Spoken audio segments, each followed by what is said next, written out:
Qui peut soulever 100 kilos peut en soulever 10. Qui peut courir 1 heure peut courir 5 minutes. Ces évidences se résument en une seule formule, qui peut le plus, peut le moins. C'est très joli, mais c'est parfois décourageant pour ceux qui peuvent peu.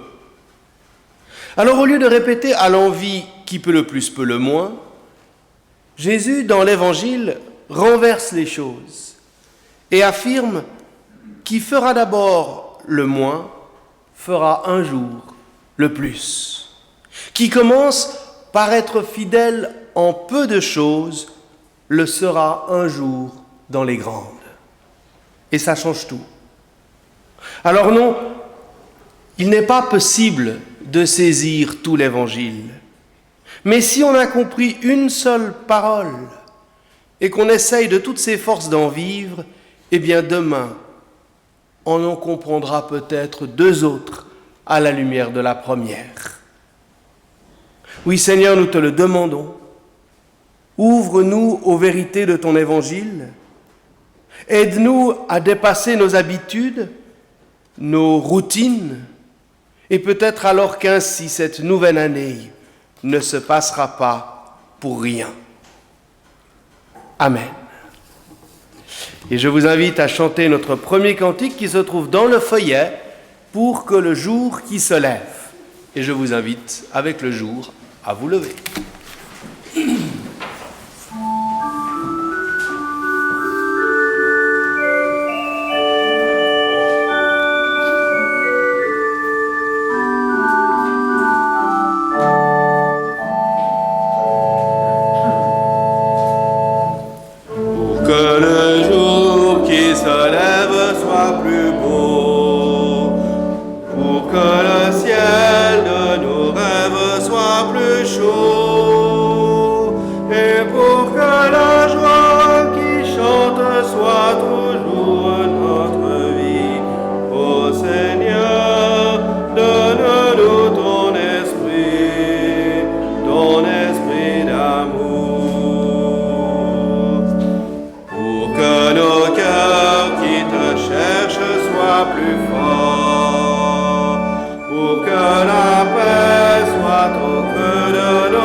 La grâce et la paix vous sont données en abondance de la part de notre Dieu 3 fois saint, le Père, le Fils et le Saint-Esprit, un seul Dieu éternellement béni, vers lequel nous nous tournons ce matin pour recevoir de lui force, paix et espérance.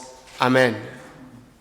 Bienvenue, bienvenue à chacune et chacun d'entre vous dans ce temple, bienvenue à vous, nos fidèles paroissiens, et une bienvenue toute particulière si vous êtes ici pour la première fois ou de passage. Soyez tout particulièrement les bienvenus. Il y a 15 jours, à la surprise de certains, j'avais choisi un texte délicat, difficile, lorsque Jésus affirmait qu'il n'était pas venu apporter la paix mais le glaive. Aujourd'hui, je continue dans la série de textes un peu délicats, difficiles, qui nous questionnent, où Jésus nous surprend, nous désarçonne par une attitude qu'on n'attendrait pas de lui. Un texte qui me semble aussi convenir dans cette semaine de prière pour l'unité des chrétiens. Mais entrons dans ce culte par la louange. En dialoguant le psaume 34, c'est Daniel qui nous conduit. Dans la prière, je vous inviterai à lui répondre avec les phrases écrites en droit. Vous trouvez le psaume au dos du feuillet où nous venons de chanter. Je bénirai le Seigneur en tout temps, sa louange sans cesse à la bouche. Je suis fier du Seigneur, que les humbles se réjouissent en m'écoutant. Magnifiez avec moi le Seigneur, exaltons ensemble son nom. J'ai cherché le Seigneur et il m'a répondu. Il m'a délivré de toutes mes terreurs. Ceux qui ont regardé vers lui sont radieux et leur visage n'a plus à rougir. Un malheureux a appelé, le Seigneur a entendu et il a sauvé de toutes ses détresses. L'ange du Seigneur campe autour de ceux qui le craignent et il les délivre. Voyez et appréciez combien le Seigneur est bon. Heureux l'homme dont il est le refuge. Craignez le Seigneur, vous qui l'a consacré, car rien ne manque à ceux qui le craignent. Les lions connaissent le besoin et la faim, mais rien ne manque à ceux qui cherchent le Seigneur. Amen. Amen.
Seigneur, les anciens t'ont visualisé dans le ciel, façon à eux d'exprimer ta présence autour d'eux et en eux.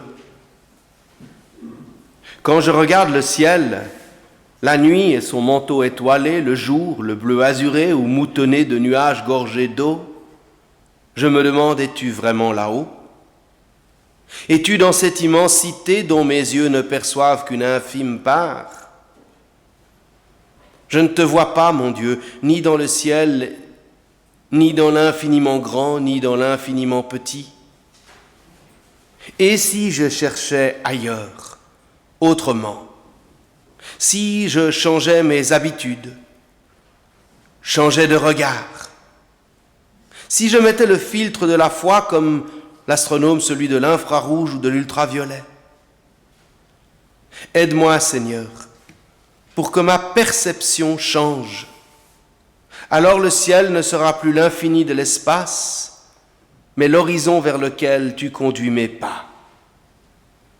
Plus l'immensité inaccessible, mais l'expression de ta présence tout autour de moi. Amen. Faisons un instant silence devant Dieu.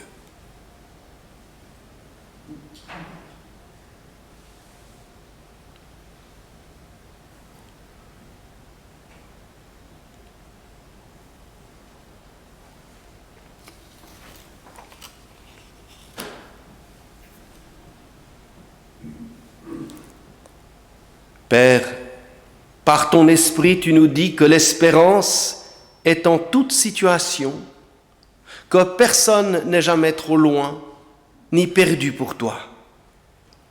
Alors aujourd'hui, à nouveau, tu manifestes un amour inconditionnel. Enracine en nous cette certitude que ton amour miséricordieux nous ouvre au pardon. Amen.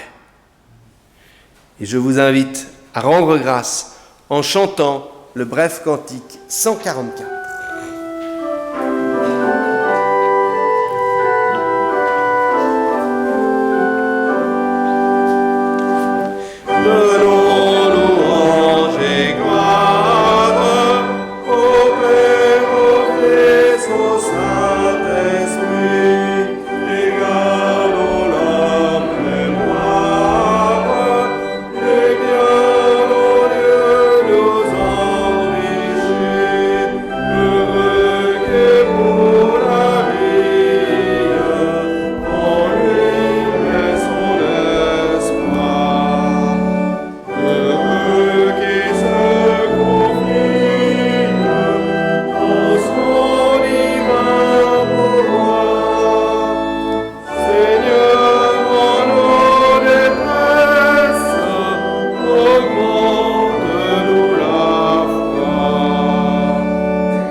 Père, envoie sur nous ton Esprit Saint, esprit de reconnaissance et de joie, pour qu'en partageant ta parole, nos vies s'agrandissent à de communions nouvelles. Ouvre nos cœurs à ta parole. Amen.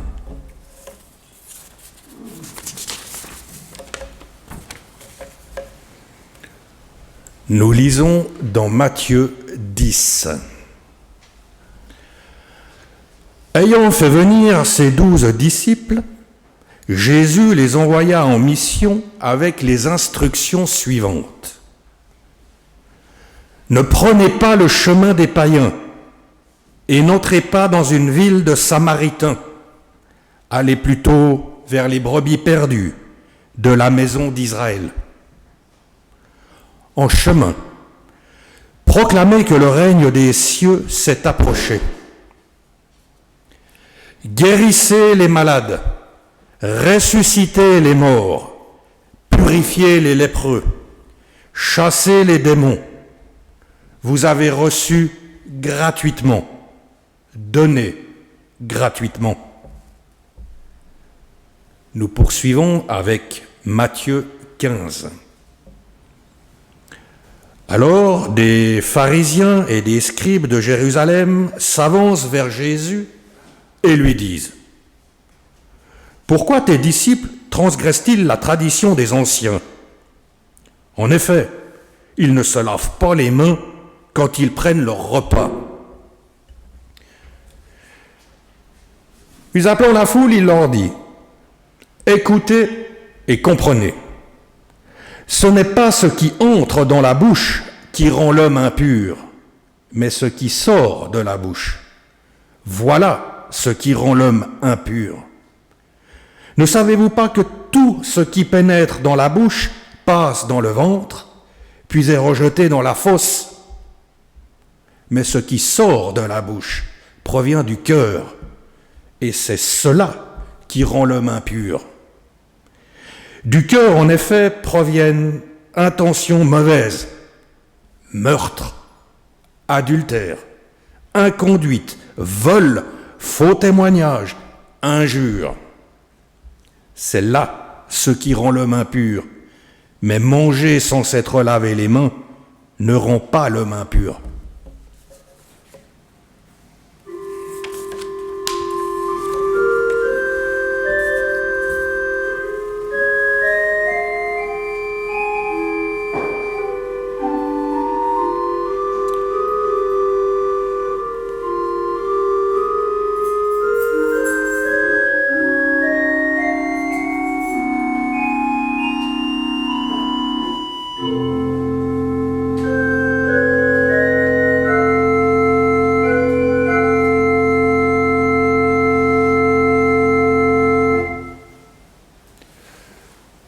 Nous terminons avec Matthieu 15. Partant de là, Jésus se retira dans la région de Tyr et de Sidon. Et voici qu'une Cananéenne vint de là, et elle se mit à crier: « Aie pitié de moi, Seigneur, fils de David. Ma fille est cruellement tourmentée par un démon. » Mais il ne lui répondit pas un mot. Ses disciples, s'approchant de lui, lui firent cette demande: « Revoilà, car elle nous poursuit de ses cris. » Jésus répondit: « Je n'étais envoyé qu'aux brebis perdues de la maison d'Israël. » Mais la femme vint se prosterner devant lui. « Seigneur, dit-elle, viens à mon secours. » Il répondit: « Il n'est pas bien de prendre le pain des enfants pour le jeter aux petits chiens. » « C'est vrai, Seigneur, reprit-elle, et justement, les petits chiens mangent des miettes qui tombent de la table de leur maître. » Alors Jésus lui répondit: « Femme, ta foi est grande, qu'il t'arrive comme tu le veux. » Et sa fille fut guérie dès cette heure-là. On continue donc une série de prédications sur des textes assez énigmatiques, difficiles. Je ne vais pas refaire la prédication d'il y a 15 jours, vous la trouverez sur notre site si vous voulez la relire, sur Jésus qui est venu apporter le glaive et non pas la paix. Aujourd'hui, le texte que nous venons d'entendre est compliqué lui aussi. Il nous oblige à sortir un peu de notre routine d'interprétation, car ce texte est pour le moins bizarre, j'ai même envie de dire assez choquant. Voir en effet Jésus renvoyer sans ménagement cette pauvre femme, qui plus est en la traitant quasiment de chienne, n'est pas ordinaire et ne colle pas avec l'image qu'on se fait de Jésus. Certains commentateurs ont été à ce point dérangés par ce texte qu'ils ont tout fait pour le déclarer comme inauthentique, ou alors l'édulcorer ou simplement le négliger. Alors, tentons de l'affronter. Ce sont souvent les textes les plus difficiles, les plus coriaces, ceux qui nous résistent, qui nous apportent souvent le plus de nourriture. Alors oui, il faut se demander, mais quelle mouche a piqué Jésus?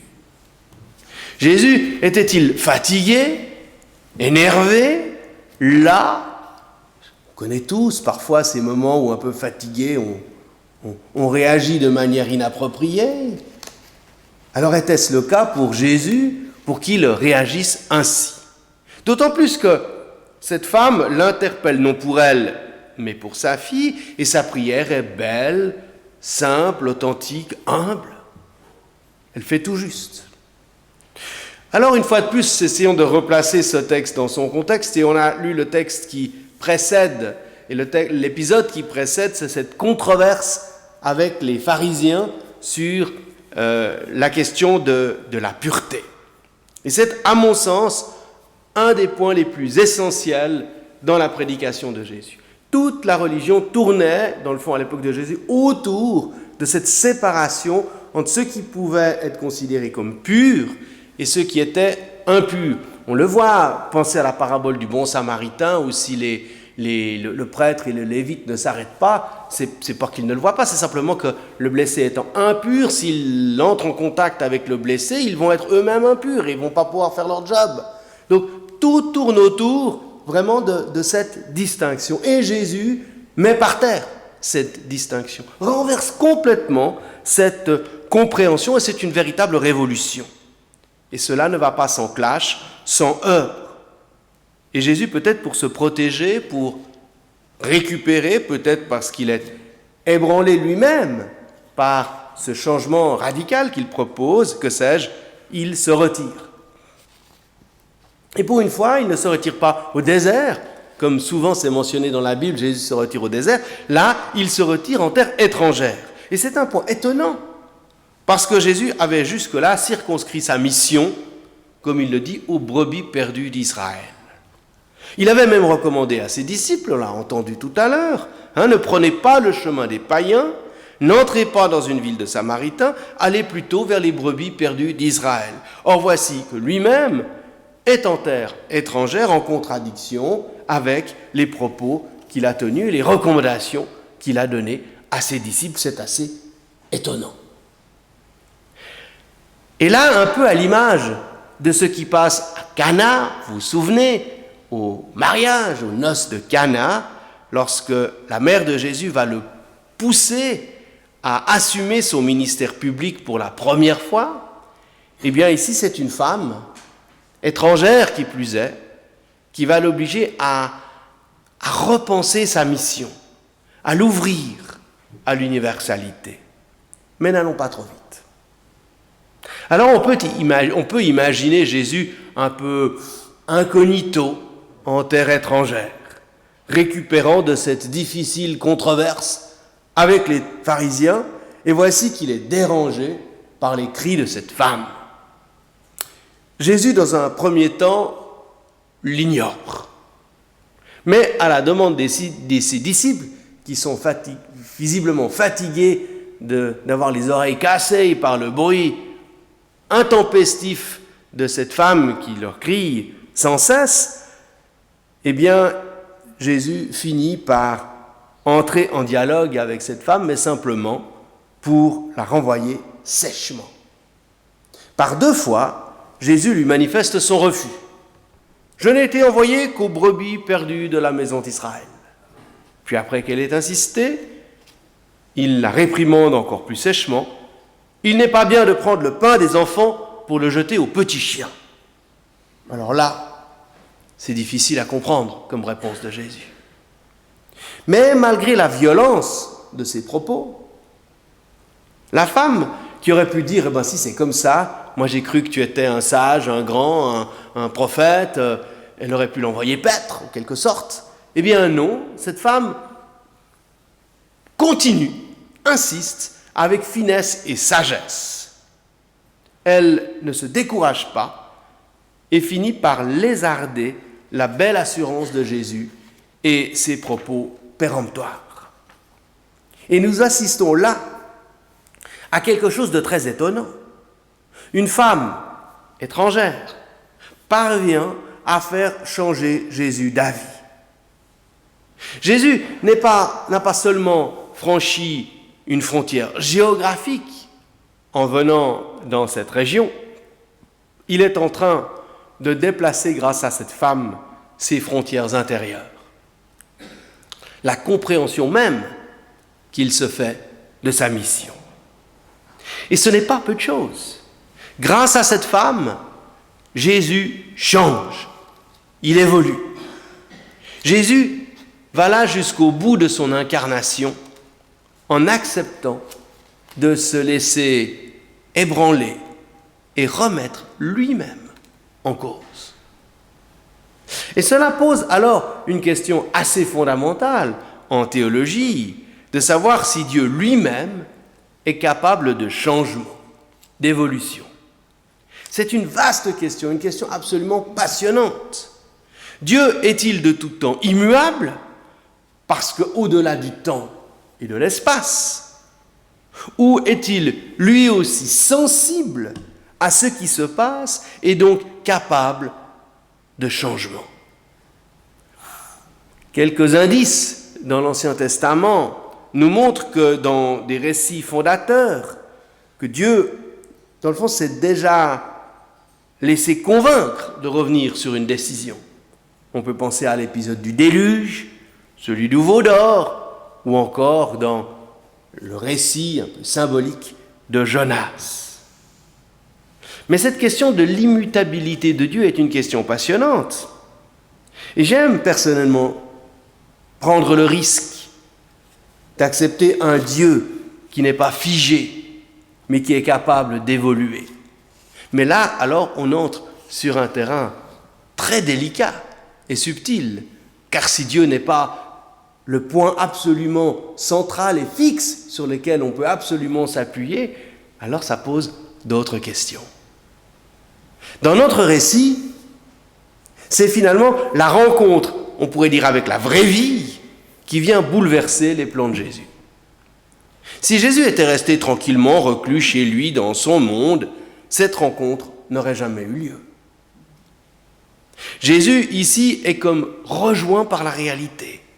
Il a beau fermer les yeux, se boucher les oreilles, la réalité le rejoint avec les cris persistants de cette femme.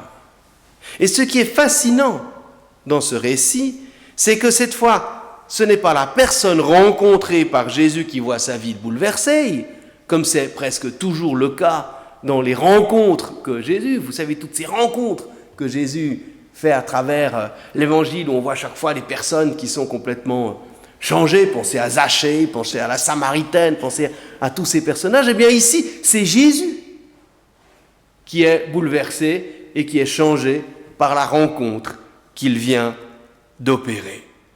Et c'est beau de voir à travers cette figure du Christ un Dieu qui n'est pas insensible, qui n'est pas programmé, qui n'avait pas tout prévu d'avance, mais un Dieu qui se laisse lui aussi toucher, rencontrer. Car si on veut un vrai échange, une rencontre véritable, alors les deux partenaires doivent en être enrichis. Et ça ne peut pas aller que dans un seul sens, même avec Dieu. Et Jésus, à travers la foi humble de cette femme, va devoir accepter, en quelque sorte, d'aller au bout de sa parole. Ce n'est pas seulement la frontière entre le pur et l'impur qu'il doit revisiter, mais toutes ses frontières intérieures. Et Jésus, peut-être malgré lui, ou alors en tout cas au-delà de ce qu'il avait initialement compris, va devoir reconnaître la foi, la richesse de cette personne. Il finira même par dire d'elle qu'elle a une foi qui est grande, un adjectif qu'il n'utilise que 2 fois pour elle et pour le centurion romain, un autre païen. Ce n'est pas innocent. Cette femme étrangère fait comme sauter une digue à l'intérieur de Jésus. Elle est précurseur de cet évangile offert à tous que Jésus fera sien. Et on le voit plus tard, notamment dans la parabole des métayers révoltés. Vous savez, quand c'est finalement tous ceux de la famille qui sont envoyés, qui sont refusés ou qui refusent de venir, Jésus finira par dire que le royaume de Dieu sera enlevé à son peuple pour être donné à ceux qui produira du fruit. C'est un pas de plus dans le caractère transgressif de l'Évangile. Et nous avons tous en nous-mêmes des frontières dont nous avons hérité ou que nous avons érigées dans notre manière de vivre, de comprendre le monde, de consommer, de vivre notre culture ou dans notre manière de penser, de croire. Et ces frontières peuvent évoluer ou parfois sauter au gré de nos expériences. Ce qui nous semblait interdit ou impossible hier ne l'est peut-être plus aujourd'hui. Quand on pense notamment à l'histoire récente de Genève, de la division qu'il y avait entre catholiques et protestants, on voit à quel point on avait construit des frontières entre les communes, entre les communautés, et les franchir était totalement impossible. Et je me souviens d'avoir lu dans des archives du conseil de paroisse, de la paroisse de Chênes, une note tout à fait édifiante où il était dit qu'on allait devoir changer de boulangerie pour le pain de la Sainte Seine parce que le boulanger était catholique. Mais quand on voit le tollé que continue de susciter aujourd'hui la prochaine tenue d'une messe à Saint-Pierre, on se dit que certaines frontières intérieures ont la vie dure. Qu'est-ce qui compte finalement ? La pureté de nos règles, l'institution, la droiture de nos certitudes ou la rencontre qui fait évoluer. Et j'ai personnellement, à de nombreuses reprises, pu mesurer combien des rencontres, des vraies rencontres, ont changé ma manière de voir le monde, que ce soit sur des questions de société fondamentales, sur les rapports humains. C'est vrai aussi en politique, pour les questions de société, mais aussi dans notre compréhension de la foi.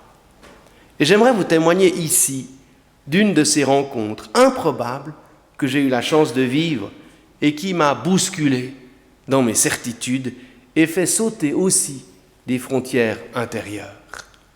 Tout aurait dû nous séparer et pourtant je vis une intense communion de prière avec un monastère de sœurs catholiques traditionnalistes qui vivent recluses et qui célèbrent leurs offices derrière une grille en latin et en grégorien. C'est vous dire si c'est un monde qui n'est pas le mien. Et pourtant, le Seigneur, par des chemins dont lui seul est capable, nous a mis en lien. Et la rencontre, la vraie rencontre, a eu lieu. Une rencontre profonde, bouleversante à tous les sens du terme. Et cette expérience nous rappelle combien il est important, en tout lieu, de toujours privilégier la rencontre.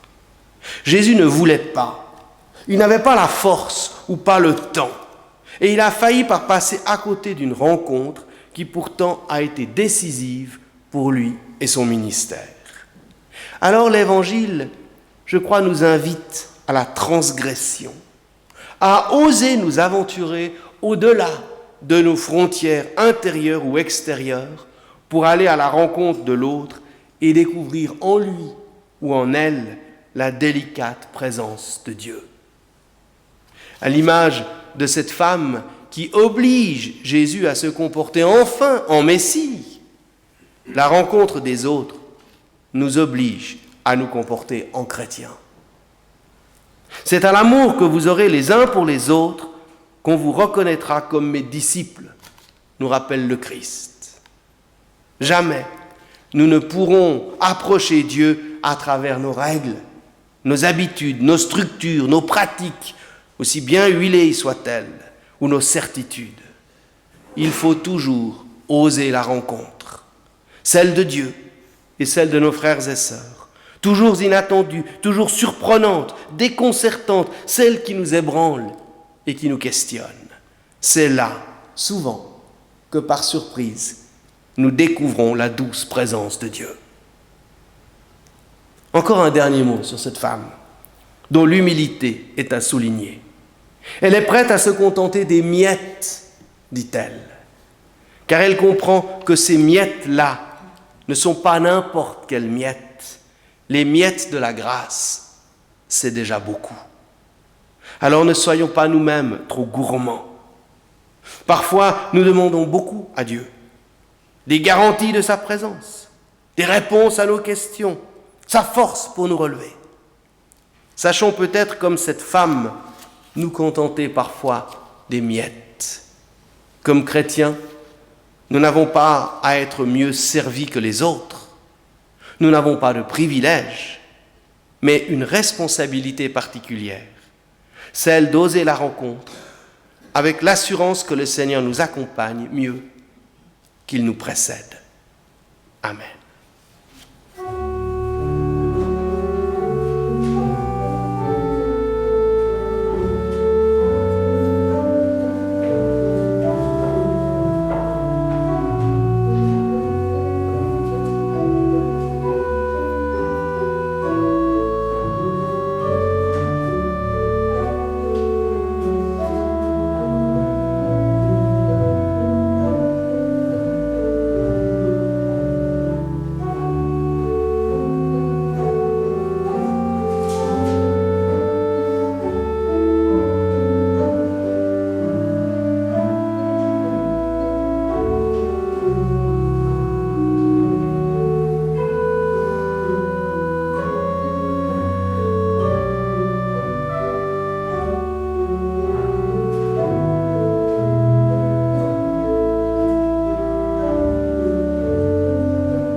Avant d'être invités au repas du Seigneur, confessons notre foi dans la prière. Grâce à toi, Seigneur, j'espère et je crois qu'au bout de la nuit, il n'y a plus la nuit, mais la lumière qui ne s'éteint pas. Grâce à toi, Seigneur, j'espère et je crois qu'au bout de l'hiver, il n'y a plus l'hiver, mais le renouveau de toute création. Grâce à toi, Seigneur, j'espère et je crois qu'au bout du désespoir, il n'y a plus le désespoir, mais l'espérance plus forte que la mort. Grâce à toi, Seigneur, j'espère et je crois qu'au bout de l'attente, il n'y a plus l'attente, mais ta rencontre, source de joie. Grâce à toi, Seigneur, j'espère et je crois qu'au bout de la route, il n'y a plus la route, mais l'auberge où tu partages le pain. Grâce à toi, Seigneur, j'espère et je crois, et nous voulons, avec le peuple des croyants de tous les temps et tous les lieux, te chanter notre reconnaissance. Amen. Et nous le faisons en restant assis, en prenant le Sanctus au numéro 133B.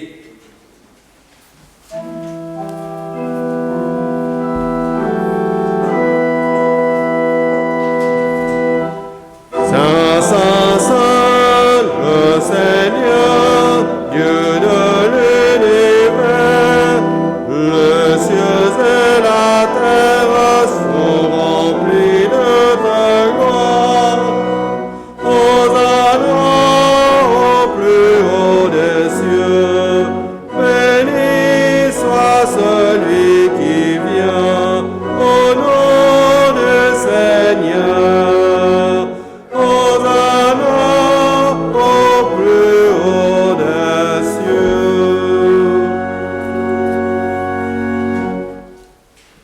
Le Seigneur Jésus, dans la nuit où il allait être livré, prit du pain et après avoir rendu grâce, il le donna à ses disciples en leur disant « Prenez, mangez, ceci est mon corps donné pour vous. » Et de même, après le repas, il prit la coupe et après avoir rendu grâce, il la leur donna en disant « Buvez-en tous, ceci est mon sang, le sang de la nouvelle alliance, versé pour la multitude, pour le pardon des péchés. Faites cela en mémoire de moi, toutes les fois que vous en boirez. » Et nous prenons l'Agnus Dei.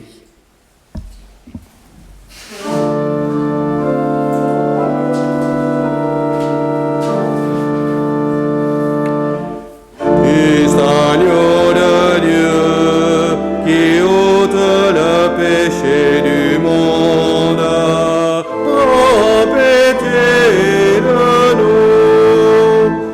Christ, agneau de Dieu, qui ôte le péché du monde, prends pitié de nous. Christ, agneau de Dieu, qui ôte le péché du monde, donne-nous ta paix. Seigneur notre Dieu, à travers le récit de ce matin, nous avons vu Jésus se laisser rejoindre par la vraie vie, celle à laquelle il ne s'attendait pas. Alors dans notre prière aujourd'hui, nous aimerions te demander de nous aider à accepter de parfois transgresser ces frontières intérieures que nous avons en nous pour aller à la rencontre de l'autre, celui que nous ne voyons pas, notre voisin, le mendiant au bord du chemin, le collègue de travail. Seigneur, donne-nous, oui, d'être attentifs aux autres, ouverts et disponibles. Et Seigneur, notre prière, nous te l'adressons en te remettant aussi tous ceux qui, dans cette période, vivent difficilement ce temps, soit parce qu'ils sont malades, mourants, endeuillés, parce qu'ils sont inquiets pour l'avenir, professionnel, l'avenir même du monde, qui les questionne. Seigneur, encourage chacune et chacun à l'espérance, mais une espérance qui ne va pas sans la responsabilité. Et puis Seigneur, nous te prions pour ceux qui ont des responsabilités, qu'elles soient politiques, économiques, sociales, pour qu'elles puissent toujours œuvrer pour plus de paix. Alors que les bruits de bottes résonnent à l'est de l'Europe, nous aimerions te prier pour que chacune et chacun, dans les responsabilités qui sont les siennes, puisse œuvrer pour la paix. Nous aimerions te prier pour toutes celles et ceux qui, précisément, luttent pour la paix et sont victimes d'oppression. Nous pensons à tous ces dissidents en Russie, en Chine, à Hong Kong ou partout dans le monde.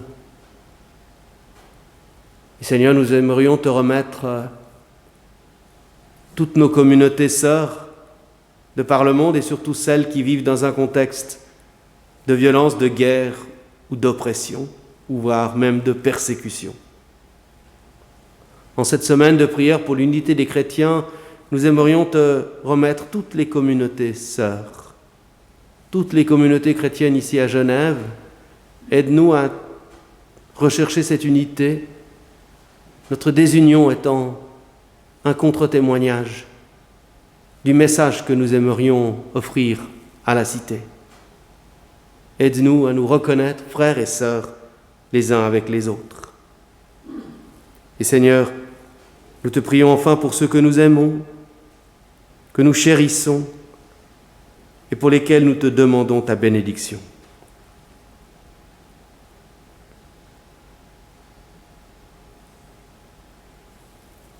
Et toutes nos prières, Seigneur, nous les réunissons en te disant maintenant d'un même cœur: Notre Père qui es aux cieux, que ton nom soit sanctifié, que ton règne vienne, que ta volonté soit faite sur la terre comme au ciel.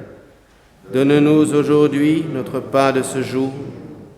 Pardonne-nous nos offenses, comme nous pardonnons aussi à ceux qui nous ont offensés. Et ne nous laisse pas entrer en tentation, mais délivre-nous du mal, car c'est à toi qu'appartiennent le règne, la puissance et la gloire au siècle des siècles. Amen. Le pain que nous rompons est communion au corps de notre Seigneur Jésus-Christ, qui a été rompu pour nous offrir la vie en partage.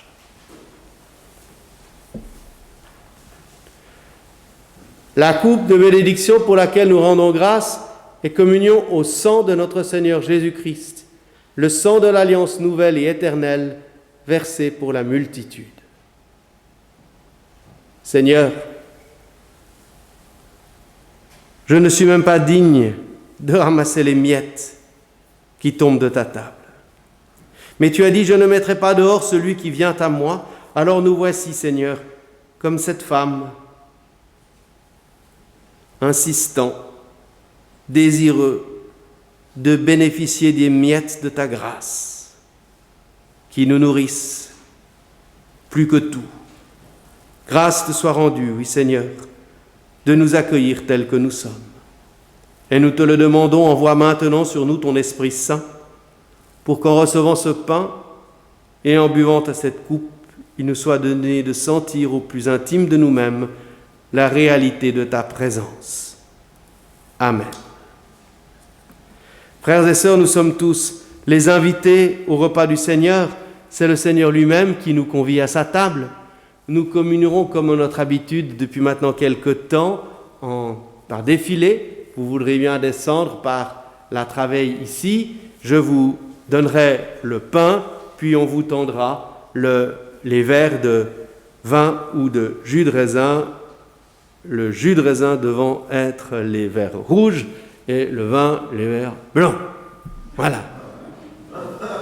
Bienvenue à chacune et chacun. Voilà, nous arrivons bientôt au terme de notre première célébration de la journée. C'est une journée chargée puisque nous aurons à 18h une célébration écuménique pour cette semaine de prière pour l'unité des chrétiens à la cathédrale Saint-Pierre, à laquelle participeront de nombreuses communautés, toutes issues de la région centre-ville, justement en rive gauche, notre territoire paroissial, puisqu'il y aura les catholiques romains, les catholiques chrétiens, des baptistes, des églises libres, des luthériens, peut-être en oubliais-je, et de différentes langues. Et donc ce sera une belle célébration écuménique ce soir à 18h à la cathédrale, puis évidemment le culte du soir également ce soir à 20h30. Nous avons avec Vincent Schmitt lancé cette nouvelle proposition d'un nouveau groupe aux eaux vives qui s'appelle Prédication en débat. L'idée, c'est précisément de donner la possibilité à celles et ceux qui ont envie de reprendre la prédication, de la rediscuter, d'aller peut-être un peu plus loin ou de contester le chemin pris par le prédicateur du jour. Alors, on va tenter cette première aventure jeudi à 18h15 aux eaux vives, probablement au temple, je crois, et ce sera sur la prédication d'aujourd'hui.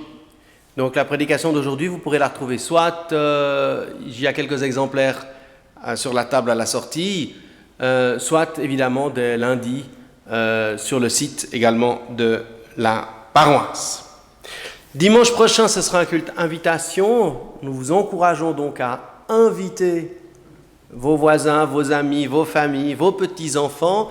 Il y aura un soin particulier qui sera donné aux familles ce dimanche-là. Chaque culte invitation a un peu son caractère particulier. Là, ce sera plus pour les enfants avec cette question. Dans le fond, on n'a pas dit Dieu a-t-il des chouchous, mais c'est un peu ça qu'on pose comme question. Dieu m'aime-t-il autant que les autres? Avec notamment le fameux épisode de Caïn et Abel. Dans les autres rendez-vous qu'il faut noter cette semaine, nous ouvrons également un autre rendez-vous, également aux eaux vives, mardi à 15h, avec une nouvelle rencontre de café contact. Je pense que c'est très très précieux, ces petits moments où les uns les autres peuvent simplement prendre un moment et puis partager l'amitié dans nos locaux paroissiaux. Voilà, je crois que j'ai dit ce qu'il y avait à dire. Sinon, si vous n'avez pas les informations régulières de la paroisse, n'hésitez pas à les prendre. Elles sont à la disposition à la sortie, soit à travers le journal de la paroisse, soit la feuille du mois qui vous donne des informations assez précises. Feuille du mois que si vous ne recevez pas directement à la maison, n'hésitez pas de nous le demander pour qu'on vous l'envoie directement. Chaque mois, c'est notre meilleur canal de communication. Voilà. Désolé, il n'y aura pas encore d'après-culte, puisque nous pouvons consommer assis mais pas debout. On attend avec impatience la levée de ces restrictions. On espère que peut-être au courant du mois de mars, ou en tout cas d'ici Pâques, on pourra réintroduire ces veillées qui sont tellement importantes pour la vie de la communauté. Mais alors voilà, on essaie de faire ce qu'on peut dans les circonstances actuelles. Je vous propose de chanter notre dernier cantique pendant lequel l'offrande pour la vie de la communauté va être recueillie. C'est le cantique 409.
En cette semaine de prière pour l'unité des chrétiens, les paroles d'envoi, je les emprunte à l'abbé Paul Couturier, qui fut un pionnier de l'écuménisme.